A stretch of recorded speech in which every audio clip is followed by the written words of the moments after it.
यही कहते हैं ला इलाहा. That Sheikh Salih Al-Fawzan, he was asked a question, and the question is basically that some of the du'at, some of the callers who are present on the scene, they are trying to call people to Allah, may Allah guide them. They say indeed the word Salafi, when we use this term, Salafi, Salafi da'wah, Salafiyya, and so on and so forth, this is something which causes splits between the people. So do not identify yourself. Do not say, I am a Salafi. Do not say, we are Salafis. So what is your answer? What is your answer to this? The Shaykh, Hafidhahullah Ta'ala, he said, Lafdhatu Salafi, this word Salafi, تفرق بين السلفيين الذين على مذهب السلف والمبتدئة وأهل الضلال. He said that the word Salafi is something which actually does cause a split. It causes a split between the Salafis who are upon the way of the Salaf, the way that we just described, the Messenger of Allah ﷺ and his companions and those who followed them. It causes a split between those people who would stick to that and between the people of innovation, the people of misguidance, and this itself is a distinction. This is a mayyiza, this is something which is a praiseworthy distinction, that a person should actually be upon the madhab of the Salaf. And he uses as evidence the statement of the Prophet Yusuf alayhi salam. And so pay attention to the ayah which he uses. The Shaykh, he quotes the ayah in Surah Yusuf, verse number 38, in which Yusuf alayhi salam, he says, وَاتَّبَعْتُ مِلَّةَ آبَائِي إِبْرَاهِيمَ وَإِسْحَاقَ وَيَعْقُوبَ مَا كَانَ لَنَا أَن نُشْرِكَ بِاللَّهِ مِنْ شَيْءٍ. He said, that Yusuf alayhi salam said, I follow the millah of my forefathers who came before me, Ibrahim and Ishaq and Yaqub. It is not for us to associate anything as partner with Allah. And this is Surah Yusuf, Surah 12, verse number 38. So the Shaykh continues. So he uses this ayah as an evidence for following one's forefathers who were upon righteousness and goodness. So he says, following the Salaf therefore upon Tawheed and upon the Aqeedah is a sharf and madh, is nobility and is praise.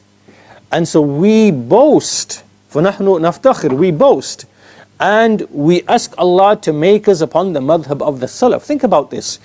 If we were to address the Jews or the Christians of today, or if we were to find, let's just say for argument's sake, that there was a Christian who says, I am the follower of the actual disciples of Isa alayhi salam, from them is James, for example, and from them, other than them, and they were truthful in what they were saying, then they would actually be upon Islam. They would be upon Islam. So let's just say for argument's sake, that there was a Christian who actually did say this, even though it's very hard to find people like this, because Christianity, it's split into two groups.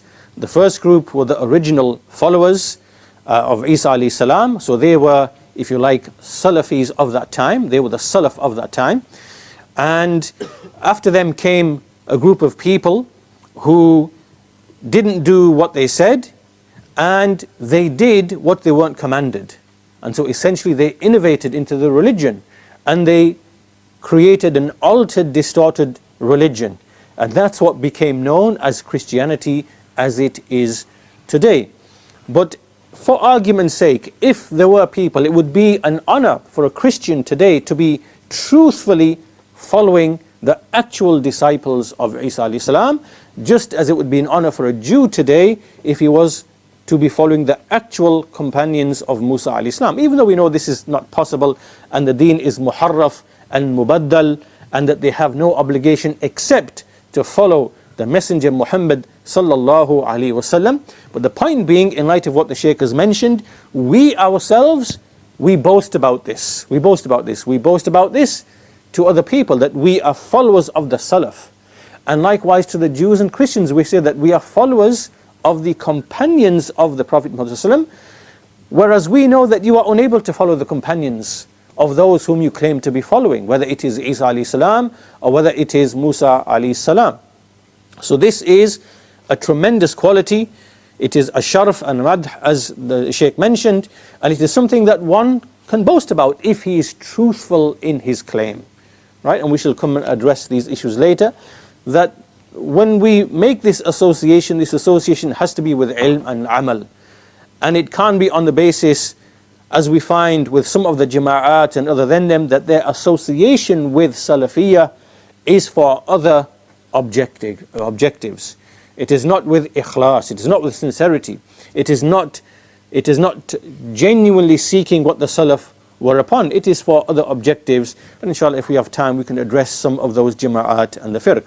But the point being, the Shaykh says, and this is something that we are proud of, we do not feel shy in saying this and explaining this to the people, and we ask Allah Azza wa Jal to make us upon the madhab of the Salaf, and that He makes us to be firm upon it, وَلَوْ فَارَقَنَا مَنْ فَارَقَ, despite whoever may split and separate from us, whoever splits and separate from us. We do not simply gather the people together. نَحْنُ لَا نُجَمِّعُ النَّاسِ, we're not people who just gather people together, but rather we call them to the madhab of the Salaf and the sound creed. So going back to what we read in the first question, this is what we're actually calling to. We're not simply gathering bodies together for a reason amongst the reasons. This is not our motivation. We are calling people to actually understand the book of Allah and the sunnah of His messenger in accordance with the madhab of the Salaf and the sound creed. This is what we call to. So if they respond, فَإِنِ اسْتَجَابُوا فَالْحَمْدُ لِلَّهِ, if they respond, then all praise is due to Allah. And if they do not, if they want to be separate and away from this, then for them is whatever they choose for themselves.